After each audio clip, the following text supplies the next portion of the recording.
Hello my dear viewers, ఎలా ఉన్నారు? మీరందరూ బాగున్నారని అనుకుంటున్నాను. బాగుంటారు కూడా. మనం వీడియోస్ చేసి చాలా రోజులైంది, చెప్పాలంటే కొన్ని నెలలైంది. ఎందుకు ఏంటి అని నా లాస్ట్ వీడియోలో క్లియర్గా చూపించడం జరిగింది.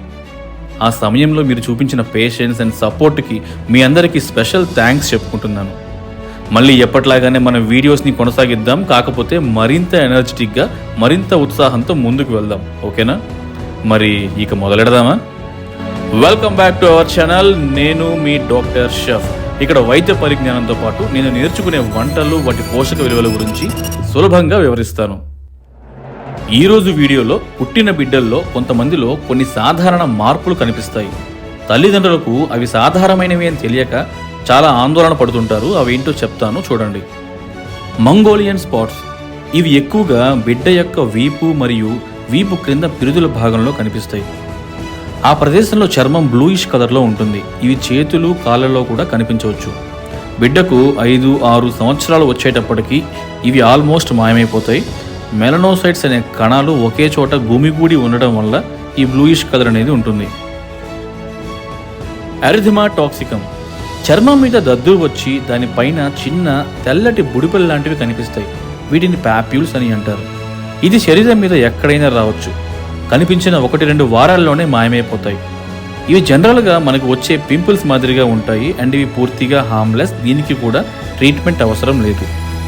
అప్పటి వరకు బిడ్డలో ఉన్న తల్లి యొక్క హార్మోన్స్ సడన్గా తగ్గడం, పైగా డెలికేట్ స్కిన్ కారణంగా కొత్త ఎన్విరాన్మెంట్కి బేబీ అడాప్ట్ అవుతున్న క్రమంలో వచ్చిన రియాక్షన్గా దీనిని మనం అర్థం చేసుకోవచ్చు. పస్చులార్ మెలనోసిస్. ఇది కూడా ఎరిథిమా టాక్సికం లాగానే ఉంటుంది, కాకపోతే దద్దురు ఉండదు. కేవలం పస్ట్యూల్స్ మాత్రమే ఉంటాయి. అంటే చీముగుళ్ళ మాదిరిగా ఉంటాయన్నమాట. కనిపించిన 3-4 వారాల్లో మాయమైపోతాయి. ఇది నల్లగా పుట్టిన బిడ్డల్లో ఎక్కువగా కనిపిస్తుంది. Sebaceous hyperplasia. చర్మంలో ఉండే సెబేషియస్ గ్లాండ్స్ అనేవి సైజ్ పెరగటం వల్ల వైట్ ఎల్లోయిష్ కలర్లో ఉండే చిన్న బుడుపిల్లా కనిపిస్తాయి. వీటికి మధ్యలో చిన్న డెంట్ కూడా ఉంటుంది. ఎక్కువగా ముక్కు, గడ్డం, చెంపలు, నుదురు మీద కనిపిస్తాయి. కనిపించిన 3 వారాల నుండి 3 నెలల్లోనే ఇవి మాయమైపోతాయి. మిలియా. ఇవి ఎపిడెర్మల్ ఇంక్లూజన్ సిస్ట్స్. వీటిని మిల్క్ స్పాట్స్ అని కూడా అంటారు. అంటే కెరటిన్ అనే సబ్స్టెన్స్తో నిండిన చిన్న బుడిపెలు అని అర్థం చేసుకోవచ్చు. ఇవి కూడా 2 వారాల నుండి 2 నెలల్లోనే మాయమైపోతాయి. Epstein pearls. ఇవి వైటిష్ ఎల్లో కలర్లో ఉండే నోడ్యూల్స్. 1 నుండి 3 మిల్లీమీటర్ సైజులో ఉంటాయి. 6 వారాల్లోపు కనిపించి 3 నెలల్లోనే మాయమవుతాయి. నోటి అంగిట్లో కానీ చిగుళ్ళ మీద కానీ కనిపిస్తూ ఉంటాయి. క్యూటీస్ మార్మొరేటా. ఇది చర్మం మీద ఒక నెట్ లాంటి ప్యాటర్న్లో పింకిష్ కలర్లో కనిపిస్తుంది. బిడ్డను చల్లని వాతావరణంలో ఉంచినప్పుడు చర్మం మీద గల చిన్న చిన్న బ్లడ్ క్యాపిలరీస్ సంకోచ వ్యాకోచాలకు గురై ఇది కనపడుతుంది. కనిపించిన 2-3 నెలల్లోనే మాయమైపోతుంది. సకింగ్ బ్లిజర్స్. బిడ్డ తల్లి గర్భంలో ఉన్నప్పుడు తన చేతి ఫింగర్స్ని కానీ రిస్ట్ని కానీ బేబీ విగరస్గా సక్ చేయటం వలన ఆ ప్రదేశంలో ఈ బ్లిజర్స్ కనిపిస్తాయి. మ్యాక్సిమం 1 వీక్ తర్వాత వాటంతటా అవే పోతాయి. Salmon patch. ఈ ప్యాచ్ అనేది పింక్ కలర్లో ఉంటుంది. ఆ ప్రదేశంలో ఉండే బ్లడ్ వెజల్స్ బాగా డైలైట్ అయి ఉంటాయి. తద్వారా ఆ వెజల్స్లో ఎక్కువ రక్త సరఫరా జరగటం వలన ఆ బ్లడ్ కలరే మనకు ఈ పింక్ ప్యాచ్గా కనపడుతుంది. ఇది ఎక్కువగా ఐబ్రోస్ మధ్య ఏరియా అంటే గ్లబెల్లాలో, అలాగే ఐలిడ్స్ మీద, మెడ మీద కనబడుతుంది. ఇది చాలా కామన్గా కనిపిస్తుంది. ఇది ఫేడ్ అవడానికి చాలా టైం పడుతుంది. కొన్నిసార్లు అలాగే ఉండిపోవచ్చు కూడా. కాబట్టి భయపడాల్సిన పని లేదు. ఇది మీ బిడ్డ యొక్క యునీక్ బర్త్ మార్క్గా పరిగణించి హ్యాపీగా ఉండండి. హర్లెక్విన్ కలర్ చేంజ్. బేబీ యొక్క హాఫ్ బాడీ రెడ్డిష్ కలర్లోకి, మరొక హాఫ్ బాడీ పేల్గా మారుతుంది. 5 రోజుల్లోపు బిడ్డల్లో ఇది కనిపిస్తుంది. మ్యాక్సిమం ఒక 20 మినిట్స్ అంతే. ఆ తర్వాత మాయమైపోతుంది. Vaginal bleed and breast secretions. Female baby యొక్క ఫస్ట్ 10 డేస్లో వెజైనల్ బ్లీడింగ్ అనేది గమనిస్తాం. దీన్ని ఫాల్స్ మెన్సెస్ అంటారు. మదర్ నుండి వచ్చిన ఈస్ట్రోజన్ హార్మోన్స్ సడన్గా డ్రాప్ అవడం వల్ల ఇలా జరుగుతుంది. ఈ బ్లీడింగ్ మ్యాక్సిమం 4 డేస్ వరకు కనిపించి మాయమవుతుంది. బ్రెస్ట్ సెక్రీషన్స్ అనేవి మగబిడ్డలో కూడా కనపడతాయి.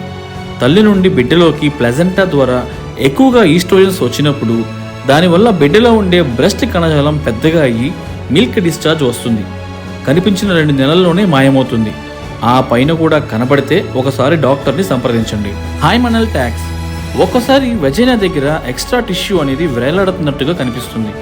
దీన్నే హైమనల్ ట్యాక్స్ అంటాము. ఇది కూడా స్పాంటేనియస్గా రిజల్వ్ అవుతుంది కాబట్టి భయపడాల్సిన అవసరం లేదు. ఫిజియోలాజికల్ ఫెమోసిస్.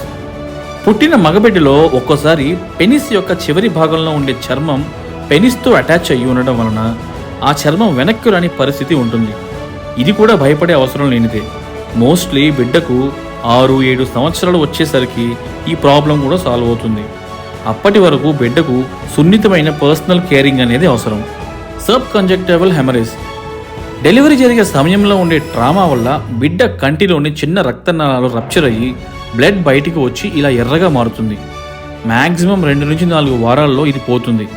బిడ్డకు కూడా దీనివల్ల ఎటువంటి పెయిన్ కానీ డిస్కంఫర్ట్ కానీ ఉండదు కాబట్టి ధైర్యంగా ఉండండి. And last but not the least, physiological jaundice. ఇది ఎంత కామన్ అంటే పుట్టే వారిలో 60% మందిలో ఇది కనిపిస్తుంది.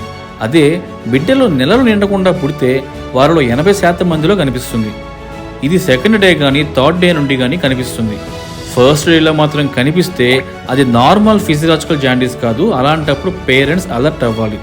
శిశువులో ఉండే ఎర్ర రక్త కణాలు బ్రేక్ అయినప్పుడు వాటిలో ఉండే హిమోగ్లోబిన్ బయటికి విడుదలై హీమ్ అండ్ గ్లోబిన్గా స్ప్లిట్ అవుతుంది. ఈ హీమ్ అనేది 2 ఎంజైమ్స్ ద్వారా బిలిరుబిన్గా మారుతుంది. దీన్ని ఇండైరెక్ట్ బిలిరుబిన్ అంటారు. ఇది వాటర్ ఇన్సాల్యుబుల్ అంటే నీటిలో కరగనిది. ఇది శరీరంలో ఎక్కువగా ఉండకూడదు, బయటికి పంపించేయాలి. బయటికి పంపాలంటే ఇది వాటర్ సాల్యుబుల్గా మారాలి. అందుకోసం లివర్ హెల్ప్ చేయాలి. లివర్ దీన్ని వాటర్ సాల్యుబుల్గా మార్చి అంటే డైరెక్ట్ బిలిరుబిన్గా మార్చి బైల్ జ్యూస్ ద్వారా ఆహార వాటికలోకి రిలీజ్ చేయాలి.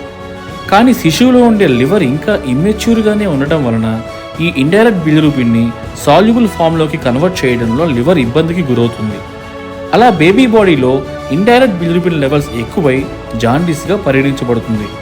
కొంత లెవెల్ వరకు ఈ జాండీస్ నార్మల్గా చెప్పుకోవచ్చు. ఉదాహరణకి బిలిరుబిన్ లెవెల్స్ 12 grams/dL లోపు ఉన్నంత వరకు భయపడాల్సిన పని లేదు.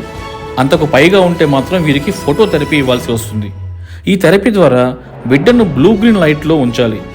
అలా ఈ లైట్లో ఉంచడం వలన ఇండైరెక్ట్ బిలిరుబిన్ ఏమైతే ఉందో అది లుమిరుబిన్ అనే సాల్యుబుల్ ఫామ్లోకి మారుతుంది. ఈ లుమిరుబిన్ ఈజీగా యూరిన్ ద్వారా బయటికి పోతుంది. బిడ్డని సన్లైట్కి చూపించమని చెప్పడానికి కూడా కారణం ఇదే. పొద్దున 7 గంటల నుండి 9 గంటల మధ్యలో, అలాగే సాయంత్రం 4 గంటల నుండి 6 గంటల మధ్యలో వచ్చే సన్లైట్లో ఈ బ్లూ గ్రీన్ లైట్ ఎక్కువగా ఉంటుంది. సో ఆ టైమింగ్స్ గుర్తుపెట్టుకుని బిడ్డను సన్లైట్లో పెడితే ఈ ఇండైరెక్ట్ బిలిరుబిన్ లుమిరుబిన్గా కన్వర్ట్ అయ్యి యూరిన్ ద్వారా బయటికి పోతుంది. 10-15 నిమిషాల పాటు రోజుకి 2-3 సార్లు సన్లైట్లో ఉంచాలి. అలాగే బ్లడ్ టెస్ట్ అవసరం లేకుండానే బిడ్డకు జాండీస్ ఏ సివియారిటీలో ఉందో అని తెలుసుకోవచ్చు. బాడీలో ఏ భాగం వరకు yellowish కలర్ కనపడుతుంది అని కొంచెం జాగ్రత్తగా అబ్జర్వ్ చేస్తే అర్థమైపోతుంది. హెడ్ అండ్ నెక్ వరకు yellowishగా ఉంటే వెరీ మైల్డ్ అని, చెస్ట్ అండ్ అప్పర్ అబ్డామిన్ వరకు yellowishగా ఉంటే మైల్డ్ అని, లోయర్ అబ్డామిన్ అండ్ థైస్ వరకు ఉంటే మోడరేట్ అని, లెగ్స్ అండ్ ఆర్మ్స్ వరకు ఉంటే సివియర్ అని, అలాగే పాదాలు అరచేతులు కూడా yellowishగా ఉంటే వెరీ సివియర్గా పరిగణించవచ్చు.